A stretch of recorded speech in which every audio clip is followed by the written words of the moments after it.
El hombre del Mayo Zambada es emblemático. Realmente, es un sujeto impredecible que durante más de 5 décadas se mantuvo en medio de la sierra, traficando sustancias psicoactivas en cantidades gigantescas, y lo más impactante, su poder trascendió fronteras. El hombre con más de 76 años, ya bajo la custodia de las autoridades estadounidenses, deja muchas preguntas sin responder, porque algunos creen que fueron los hijos de Joaquín, el Chapo Guzmán, quien los entregó. Otros refieren que fue un operativo por parte del FBI, que pondría un alto a más de 50 años de imperio de drogas coordinado por el MZ, pero todo esto son rumores que buscan dar respuesta a lo ocurrido. La teoría que toma más fuerza es que la captura del Mayo no fue una coincidencia, y se cree que fue un sometimiento por voluntad propia que el longevo narcotraficante llevaba planeando muchos años atrás.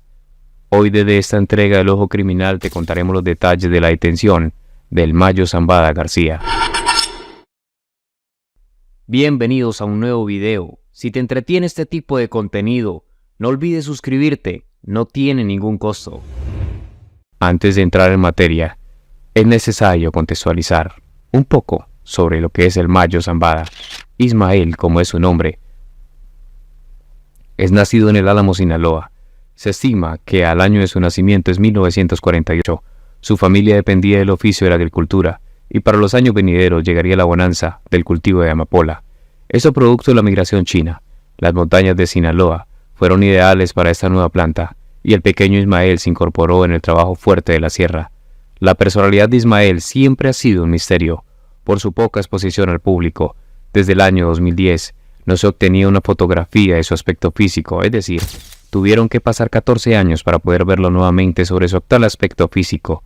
El factor común es que no se observan joyas de alto valor o un atuendo exclusivo con prendas que marcas reconocidas y costosas. Ismael Zambada se muestra como un campesino del común, que quien no lo conociera no tendría por sospecha que es uno de los hombres más ricos del planeta. Pero volviendo a sus orígenes, Ismael también empezó a incursionar en la siembra de la marihuana. Su frontera con los Estados Unidos le daba una atracción significativa para este comercio, y la rentabilidad era notoria.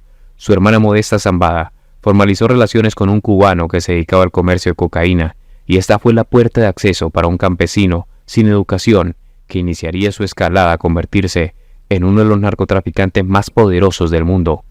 Cuando la guerra contra el narcotráfico inició en México, los gobiernos no consideraban este negocio como una amenaza, y por tal razón la corrupción se aumentaría a gran escala.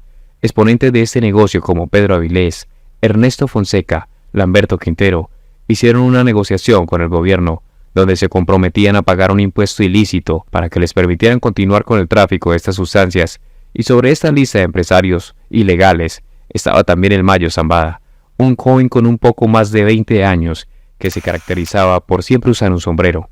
Se dice que el Mayo Zambada es el capo más poderoso de todos los tiempos. De hecho, es quien ha tenido más poder y control sobre el negocio por encima del Chapo Guzmán, Miguel Ángel Félix Gallardo, pero esto se debe a que se formó observando los innovadores iniciales en este comercio. Como se mencionó, Pedro Avilés era el tío del Chapo Guzmán, que para esta fecha era un niño, y Lamberto Quintero era el tío de nada más y nada menos que Rafael Caro Quintero, el narco de los narcos. Y no se puede omitir el nombre de Ernesto Fonseca Carrillo, que resultó ser el tío de Amado Carrillo Fuentes, el tan reconocido señor de los cielos. El hombre del Mayo Zambada siempre va a estar relacionado con los narcotraficantes de primera, segunda y tercera generación, porque en todas estas épocas hizo negocios. Y lo más increíble, el Mayo nunca fue puesto en una prisión. Sorprende la manera en cómo siempre salió bien librado. Por eso se asume que su sometimiento a la justicia estadounidense fue más que voluntaria. Han sido varias las teorías que giran alrededor de la detención de Ismael el Mayo Zambada, cofundador del cártel de Sinaloa, y Joaquín Guzmán López, hijo del narcotraficante Joaquín el Chapo Guzmán. Las diversas teorías apuntan a que el Mayo sufrió una traición por parte del hijo de su compadre, que también es ahijado, y fue subido a una aeronave con engaños. También señalan el presunto secuestro, del que fue víctima, hasta llegar a la versión en donde se habla de una entrega que se estaba cocinando desde hace años atrás. Aquel fatídico día jueves para Zambada de 76 años, pues compareció en una silla de ruedas ante un tribunal federal en El Paso, Texas, donde enfrenta múltiples cargos, entre los que se le incluye narcotráfico, blanqueo de dinero y conspiración para cometer asesinato. La audiencia se llevó a cabo bajo estrictas medidas de seguridad, con la presencia de varios agentes de la orden y una atmósfera de tensión palpable. Zambada se declaró inocente de las acusaciones y actualmente se encuentra detenido sin fianza. El caso lo lleva el mismo equipo legal que trabajó en el caso de su hijo Vicente Zambada, alias el Vicentillo, quien hoy se encuentra en libertad y es un testigo protegido del gobierno estadounidense. Zambada, aprehendido junto a Joaquín Guzmán López, al llegar en un avión privado al aeropuerto en Santa Teresa, Nuevo México, ha generado expectativas sobre la información crucial que puede proporcionar sobre la protección que el cártel ha recibido de políticos de alto rango en México. La versión oficial señala que las autoridades mexicanas no participaron en la operación del arresto y que Estados Unidos no había planificado la captura. Sin embargo, a medida que pasa el tiempo, más detalles dan indicios de que la captura del Mayo estuvo más planeada y arrojando también algunas pistas de lo que se avecinará. Pero ¿qué contacto tenía el Mayo con la DEA? En el juicio contra Joaquín El Chapo Guzmán, llevado a cabo en la Corte Federal del Distrito de Brooklyn, en Nueva York, fue el de Vicente Zambada Niebla, conocido como el Vicentillo. Ese testimonio reveló detalles impactantes sobre la operación del cártel de Sinaloa y los sobornos extendidos a diversas instituciones en México. Durante la audiencia, el 3 de enero del 2019, la fiscal federal Amanda Lixman cuestionó a Zambada Niebla sobre la estructura del cártel y su relación con sus líderes. ¿Quién es su padre? ¿Qué hace y qué apodos tiene?, preguntó Lixman. El Vicentillo respondió: Ismael El Mayo Zambada es mi padre. Le dicen El Mayo, padrino el doctor, la señora, y los más cercanos, como mi compadre Chapo, le dicen la cocina. Ese también es su código para las llamadas telefónicas y por radio, confesó. De acuerdo con la información publicada por el periodista Jesús Esquivel en la revista Proceso, este diálogo fue parte de la transcripción oficial del juicio y también se encuentra en el libro El corresponsal en Washington que cubre el caso. Las revelaciones del Vicentillo arrojaron luz sobre los sobornos pagados regularmente por el cártel de Sinaloa, a la policía municipal, a la del Estado, a varias amistades políticas, a militares, a la Policía Federal Preventiva y a la Procuraduría General de la República, explicó Zambada Niebla, quien también confirmó que en ocasiones su padre también enviaba algunos regalos cuando los cargamentos de droga salían y se coronaban bien. En otra parte del testimonio, Zambada Niebla admitió haber tenido comunicación indirecta con su padre a través de sus abogados desde que comenzó su cooperación con el gobierno de los Estados Unidos.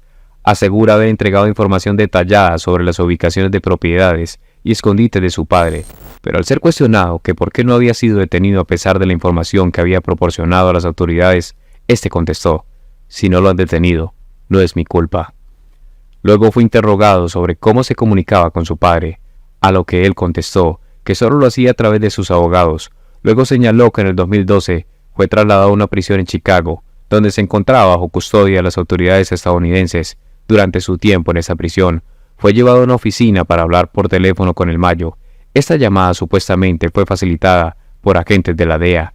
El Vicentillo fue cuestionado sobre qué habló con su padre, a lo que éste indicó que solo hablaron unos minutos. Le preguntó cómo estaba y le comentó que el Chapo y él lo iban a ayudar para que saliera de prisión. El gobierno de Estados Unidos tenía el número de teléfono de su papá, le dijo la fiscal a Zambada Niebla, a lo que él respondió: me imagino que sí. Posteriormente comentó que el Chapo fue quien puso en contacto al Mayo con la DEA, con el objetivo de ayudarlo. En otro momento, la fiscal preguntó a Vicente Zambada si él mismo tomó la decisión de buscar a la DEA, a lo que indicó: lo hice con la autorización de mi papá y mi compadre el Chapo. La comunicación indirecta con la DEA la tenía el Chapo. Esos datos que señala el periodista Jesús Esquivel se vuelven reveladores cuando también se toma en cuenta que el 6 de junio la DEA informó que el Mayo estaba muy enfermo de diabetes. ¿De qué manera obtuvieron este diagnóstico si se supone que ni siquiera sabían en qué madriguera se ocultaba?, cuestionó el periodista. Comparte tus opiniones en la caja de comentarios. Puedes darle like, suscribirte y activar la campana de notificaciones. Así no te perderás de los próximos videos. Nos vemos en el siguiente.